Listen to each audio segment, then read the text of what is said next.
భారతదేశ సాంకేతిక విప్లవ నిర్మాత మాజీ ప్రధాని స్వర్గీయ రాజీవ్ గాంధీ అని ఏఐసీసీ సభ్యులు PCC general secretary Mallipudi Rambabu పేర్కొన్నారు.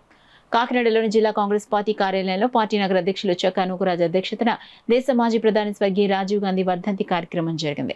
కార్యక్రమంలో PCC general secretary Mallipudi Rambabu పాల్గొని రాజీవ్ విగ్రహానికి పూలమాలలు వేసి ఘన నివాళులర్పించారు. కార్యక్రమంలో పార్టీ నాయకులు పబ్బినేడి కృష్ణ, పోలిశెట్టి శ్రీనివాసరావు, తౌలూరి దనకోటి, కబ్బం రాజబాబు, కృష్ణ తదితరులు పాల్గొన్నారు.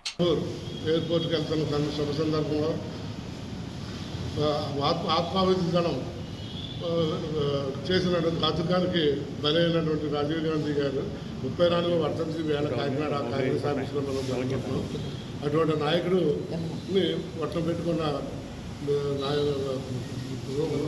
ఉగ్రవాదులు చాలా దురదృష్టకరం.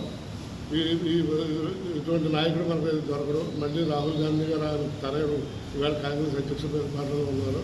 ఈ పార్టీ మళ్ళీ బలోపేతం చేసి మళ్ళీ కాంగ్రెస్ పార్టీ తిరిగి అధికారంలోకి వచ్చేలాగా కృషి చేయాలని కోరుకుంటూ విశాలం.